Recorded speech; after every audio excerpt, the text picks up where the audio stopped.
नमस्कार। आज मैं यूपी बोर्ड कक्षा 6 के हिंदी की बुक पाठ 4 कबीर दास जी के दोहे की व्याख्या करने जा रही हूँ। तो आइए देखते हैं जी। दुर्लभ को न सताइए जाकी मोटी हाय, मोई खाल की श्वास सो सार भस्म होवे जाए।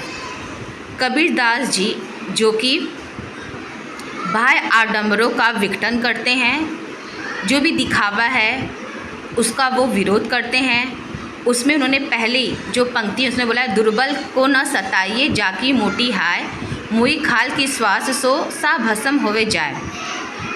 कहने का तात्पर्य यहाँ पर इनका ये है कि दुर्बल जो गरीब हैं, जो असहाय हैं, उनको कभी नहीं सताना चाहिए। जाकी मोटी हाय, यदि आपने असहाय गरीब को यदि सताया, परेशान किया, तो उनकी जो हाय है वो तो कुछ कर नहीं पाएंगे, क्योंकि उनका वो असहाय हैं, गरीब हैं, उनके इतना सामर्थ्य नहीं है।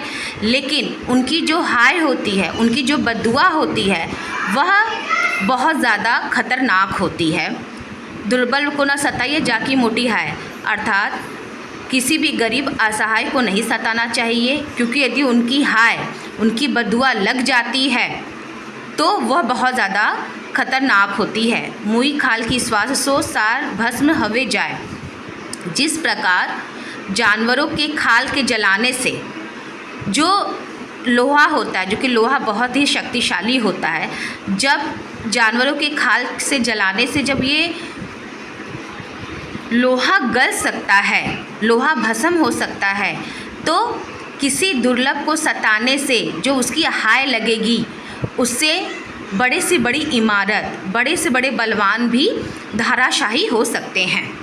ठीक है, तो इस प्रकार हम कह सकते हैं कि दुर्बल को कभी सताना नहीं चाहिए, क्योंकि उनकी जो बद्दुआ होती है, हाय होती है, वह किसी को भी आगे बढ़ने नहीं देती है। ठीक उसी प्रकार जिस प्रकार जानवर की खाल से, जब खाल से आग जो निकलती है, वो बड़े से बड़े लोहे को, कठोर से कठोर चीज़ को भी भस्म कर देती है, ठीक उसी प्रकार मधुर वचन के औषधि, कटु वचन के तीर, श्रवण द्वार हवे संचरे साले सकल शरीर। यहाँ पे कबीर दास जी कहते हैं, इसमें मधुर वाणी, मीठे वचन के बारे में बताए हैं और तीखे वचन के बारे में बताए हैं कि हमें मीठा वचन बोलना चाहिए।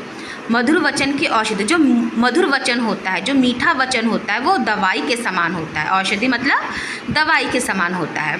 कटु वचन के तीर, और जो कड़वे वचन होते हैं, जो कड़वे बोल होते हैं, वह तीर के समान होते हैं।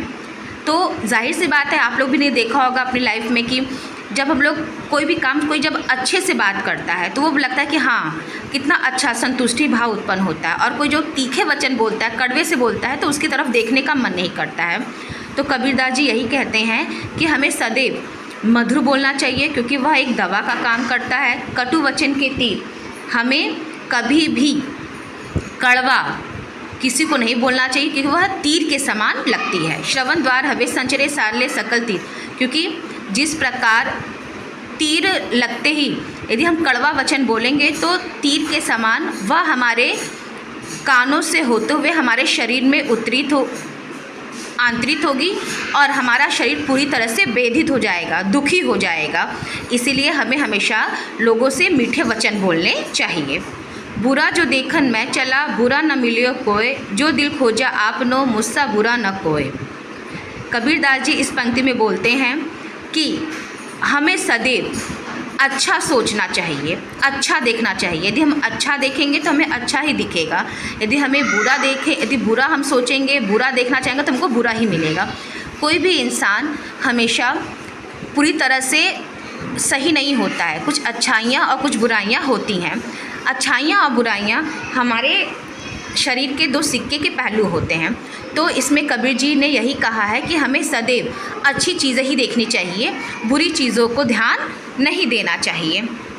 बुरा जो देखन मैं चला, बुरा न कोई मिले। कबीर जी कहते हैं, जब भी मैं संसार में जाता हूँ, देखता हूँ, जब मैं बुरा सोचता हूँ तो मुझे बुरा ही बुरा सब देखने को मिलता है, और जब मैं अच्छा सोचता हूँ और अच्छा मन से निकलता हूँ, अच्छी बारे में सोचता हूँ, तो मुझे सब कुछ अच्छा ही दिखता है। जो दिल खोजा आपने मुझसे बुरा ना कोई।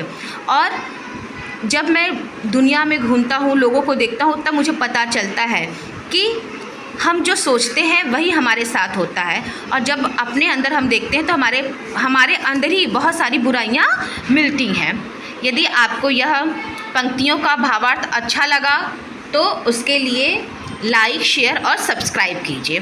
धन्यवाद। और नीचे की जो 2 लाइनें हैं वो हम आपको नेक्स्ट वीडियो में बताएंगे।